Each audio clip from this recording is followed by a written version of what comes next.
একটা নতুন জুটি হয়েছিল এনামুল বন্যা, সে কিভাবে আসলো? এত গানের মাধ্যমে তার সাথে আমার পরিচয়।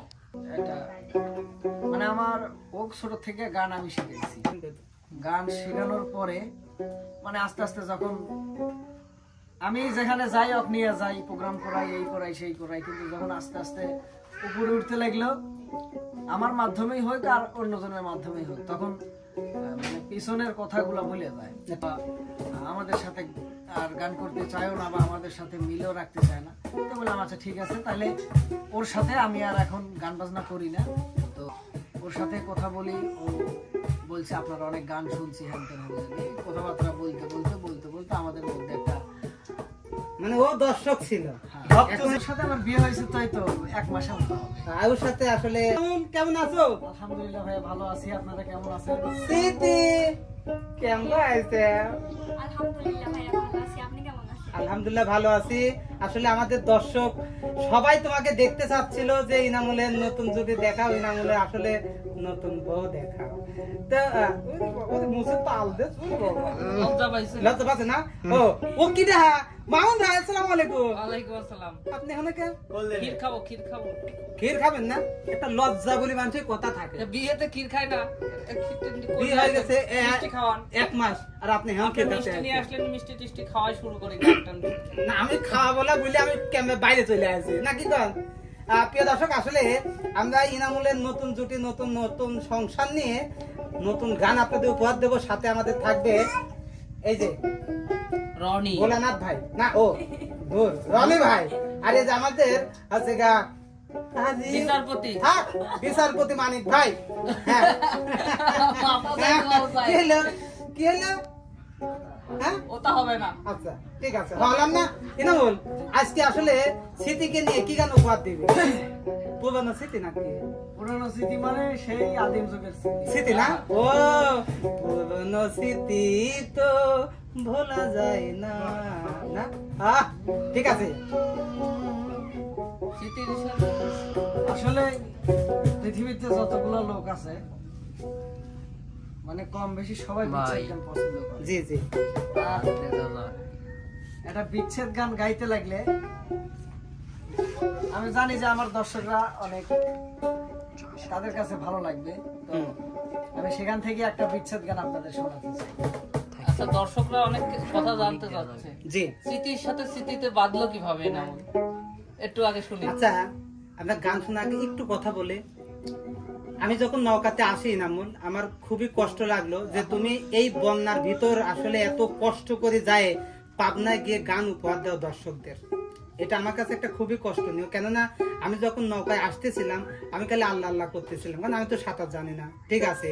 কিন্তু আসলে এখান থেকে কিভাবে তুমি ওখানে যাই আসলে এই দর্শকের ভালোবাসা পেলে, যদি একটু জীবনের গল্পটা বলতে।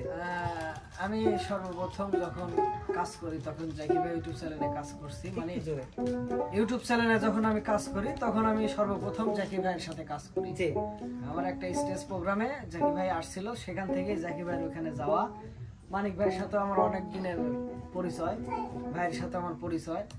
তো ওইখান থেকে শুরু, এখানে কাজ করার পরে ওখানে আর ভালো লাগলো না, আমি চলে আসলাম বাসায়। জাকিব ভাই ওখানে ভালো লাগলো না? হ্যাঁ, আমার এখানে গান বাজনা করছি, ভালোই লাগছে, কিন্তু এক জায়গায় থেকে গান গাওয়া আসলেই অনেক কষ্টকর। তো ওখান থেকে চলে আসার পরে আমি সাগর ভাইয়ের সাথে কথা বলি এসএসপতি ভাই আমি কাজ করার সিদ্ধান্ত নেই।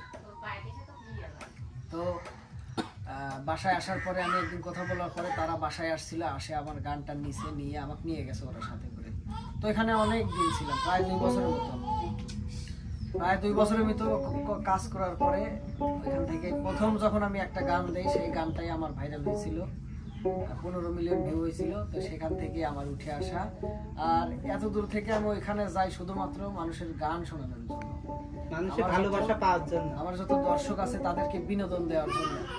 আমি বেশি কিছু চাই না, আমি শুধু একটা জিনিস চাই যে বাংলাদেশে 18 কোটি লোক, সেখান থেকে 10 কোটি লোক যদি আমার চেনে, আমার একটা মানে বড় পাওয়া হয়ে যাবে। যে আমি প্রত্যন্ত এক বন্যা নদীর মধ্য থেকে এসে, হ্যাঁ বন্যা করলে মানে কবলিত এলাকা, সেই এলাকা থেকে আসা যে ছোট্ট মানুষ, তাকে যেন সবাই চেনে, জি, জি। তার সবগুলো ভালোবাসা যেন পায়।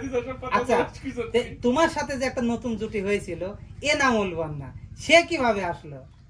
এত গানের মাধ্যমে তার সাথে আমার পরিচয়। মানে শুটিং করার পর থেকে? হ্যাঁ, শুটিং করার পর থেকে তো মাঝখানে আমাদের একটা মানে আমার ওক ছোট থেকে গান আমি শিখেছি। জি। আমি ছোট থেকে গান আমি ওক শিখেছি। তো সাইলেন্ট করে দাও। গান শেখানোর পরে মানে আস্তে আস্তে যখন আমি যেখানে যাই ওক নিয়ে যাই, প্রোগ্রাম করাই, এই করাই সেই করাই, কিন্তু যখন আস্তে আস্তে উপরে উঠতে লাগলো, আমার মাধ্যমেই হোক আর অন্যজনের মাধ্যমেই হোক, তখন মানে পিছনের কথাগুলো ভুলে যায়। না, ঠিক আছে, এটা দোতলায় উঠলে নিচেকার কথা ভুলে যায়, স্বাভাবিক। তো সেই জন্য যখন দেখলাম যে না, তাদের চোখ ফুটে গেছে, তারা হয়তো বা আমাদের সাথে আর গান করতে চায়ও না বা আমাদের সাথে মিলও রাখতে চায় না, তো বললাম আচ্ছা ঠিক আছে, তাহলে ওর সাথে আমি আর এখন গান বাজনা করি না। তো গান বাজনা ছেড়ে এই তো কিছুদিন আগে এর সাথে আমার দেখা হয়, কিছুদিন মানে প্রায় 1 বছরের মতো। স্মৃতির সাথে? হুম। ওর সাথে কথা বলি, ও বলছে আপনার অনেক গান শুনছি, হ্যান ত্যান হবে, এই কথাবার্তা বলতে বলতে বলতে বলতে আমাদের মধ্যে একটা মানে ও দর্শক ছিল, হ্যাঁ, এখন ভয় পাইছি ভয় পাই যাও না? এ, তুই কি ভয় পাইছিস? Good, সেটাও জানতো না, আমার সৈনিক। আচ্ছা, হুট করে চমকে উঠেছে, ঠিক আছে। হ্যাঁ, কথাবার্তা বলতে বলতে এক পর্যায়ে আমাদের একটা রিলেশনশিপ চলে আসে। তো তারপরে ওর বাড়িতে আমি প্রস্তাব দেই, আমার বাড়িতে কথা বলি, তারপরে আমাদের বাহ বাহ বাহ। আচ্ছা, তাতে এখানে একটা প্রশ্ন চলে আসে, যদি তুমি তাই হয় তাহলে ওই যে বন্যা কিভাবে তোমার লাইফ থেকে চলে গেল?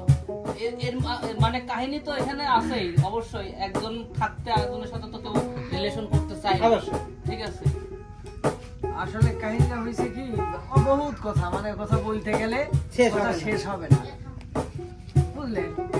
তো ওর সাথেও আমি দীর্ঘদিন সম্পর্ক করছি। এক পর্যায়ে কোনো এক কারণবশতে মানে হয়তো বা তার সাথে আমার আর থাকা হয় নাই। আচ্ছা, তুমি যে দ্বিতীয় বিয়ে করলে, দ্বিতীয় বিয়ে করতে গেলে তো মানে বন্ধা তো স্ত্রী ছিল, এখন হয়তো নেই নাকি? এখন না, এখন আর নেই, মানে আসলে বন্যা স্ত্রী থাকাকালীন বিয়ে হয়েছে নাকি ওকে আসলে ডিভোর্স দেওয়ার পরে বিয়ে হয়েছে? ডিভোর্স দেওয়ার পরে ওর সাথে আমার বিয়ে হয়েছে, তাই তো 1 মাসের মতো হবে। আয়ুর সাথে আসলে এই হয়েছে কত ব্রেকআপ?